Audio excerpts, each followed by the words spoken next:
Pen, that's nonsense. A lot of it is self-seeking, soul-searching, and I get it, okay? But think about it for a second being a white guy. For a second. I know you've tried.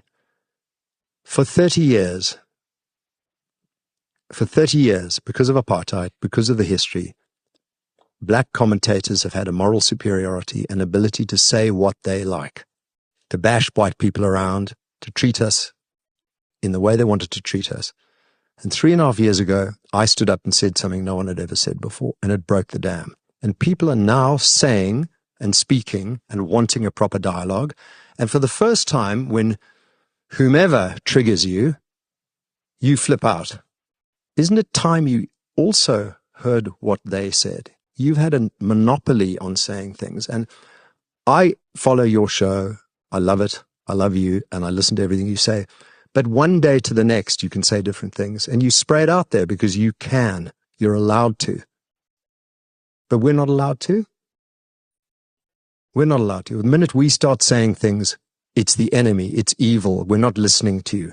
I think the reality is you're not listening to us. You haven't given us a chance to say what we want to say because you've had the stage for so long. You're used to monologuing for so long. And I want us to have a debate. I want us to throw things out on the table. Things that aren't said, ought to be discussed. I'm up for that. And I really would love to do that with you, with Sbu, with others, and have that conversation. But let me ask you a specific question. I did 10 minutes with Dave Rubin. What triggered you? What did I didn't mention genocide. There is no genocide. There is no genocide. I agree. On land expropriation, the bill is the horrific thing, keeps away foreign direct investment. But are land being invaded? Maybe tiny here and there, but it's not really happening. I agree with you. And Ernst didn't say that, and I didn't say it. So what triggered you on my Dave Rubin? It was 10 minutes only. What specifically triggered you? What did I say in those 10 minutes that triggered you? We can leave it like that and not answer it. I mean, I don't think I did. I think you're lumping me in with everyone else just because I had the audacity to be on an American podcast, and I'm going to do more. But I agree, there is no genocide. There really isn't. And land invasions haven't happened yet. And expropriation without compensation hasn't really happened yet. But it's like having a loaded gun in the bedroom with children running around. At some point, some kid's going to pick up the gun and pull the trigger. So don't walk away from unity. Walk towards unity. Let's get together, have the difficult conversations, argue, fight, make up, and let's make this country happen. I'm as frustrated as you are for different reasons, because I see a government that is completely incompetent and incapable and holding the country back. And you talk about capitalists and central government oppressing. This ANC government has 28 million people on social grants, undereducated, with no health, unemployed, and with no future whatsoever. That's oppression.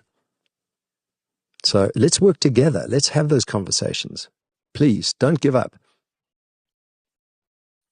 Sbu, what about your comment? I'd like to hear your thoughts, but before you do, I want to say this very briefly. Unfortunately, Twitter is a very dangerous space. It's a sewage pit, and it seems the algorithms are getting worse, and it seems there's more bots. I still believe in a lot of the good work that AfriForum does. I get criticized a lot. Respect for saying. For anything I say about AfriForum, and it's okay, I understand.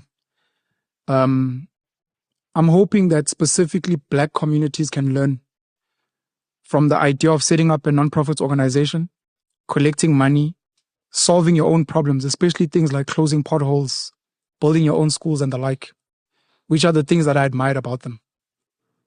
I don't support the politics of AfriForum. And of course, it becomes difficult when the politics is so loud and it almost looks intertwined.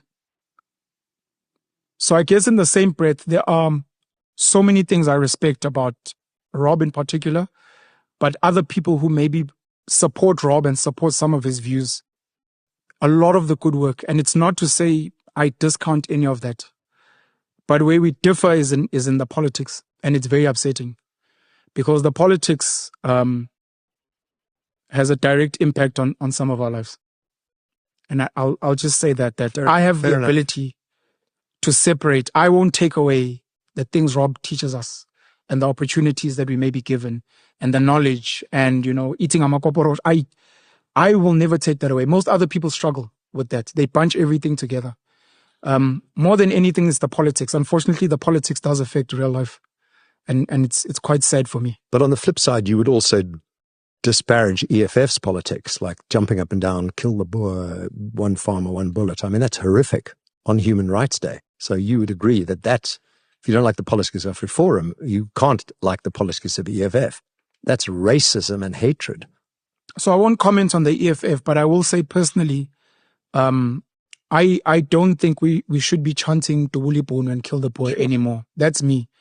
I understand its significance in history, to be archived, the relevance of what that chant meant. But especially in the last couple of years, seeing what the song does and dividing, we've now got proof of concept that when you sing the song, people fight. You probably shouldn't be doing it anymore. It's hatred. So it's just on the song itself, and that's my personal opinion. Yeah. Okay. Sorry, Sbuda. So Sbuda, you know what we should do? We should put these on. Don't you think? Because we're cooking for real. Cook, guys. There's unity. I mean, come on. We all. If it's too hot and you can't stand it, get out of the kitchen. Exactly. And let the guys cook. If you're such an influential voice, Rob, and you've got opportunities to also get on other American platforms, which I'm obviously sure they're huge. I checked out that 10 minutes. I'm going to mention Mosaics. Tell them about Mosaic's Kitchen and More Fire. Sure. And actually, when I checked it out, that clip at the time was at 500,000 views, right? And it's a big platform. As much as you don't agree with a lot of the other things that are being said, why can't you speak against what Elon Musk is doing? Why can't you use your influence to tell the truth? That farm murders are not. And I will. Crime is crime. And I will. South Africa, we understand. And I will. It's dividing the country. And I will. Why do we let this lie, this fire just become so big and we all just keep quiet because it's doing damage to all of us? So I will do that if you guys denounce the EFF and it's kill the Boer and all this hatred in the studio. I'll do my job or you do yours. Is that fair?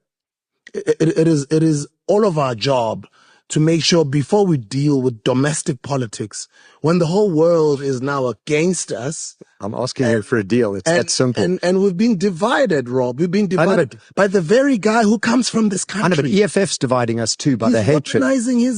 How come you black guys won't take the deal? I'll say to the fact that there's no genocide going on and there are no farm invasions, and you guys denounce EFF because you're too scared to do it. But why can't you text Elon Musk and tell him? I'll do it.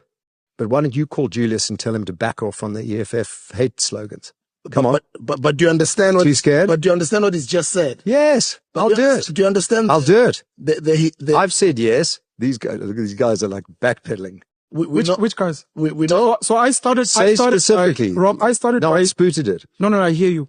I'm just saying, don't add me because I started by saying I support the work AfriForum does. No, you were fine. I didn't say I'm denouncing AfriForum. So similarly, I said I don't support the song. I hear you loud and clear. So don't ask me to denounce the EFF. Okay.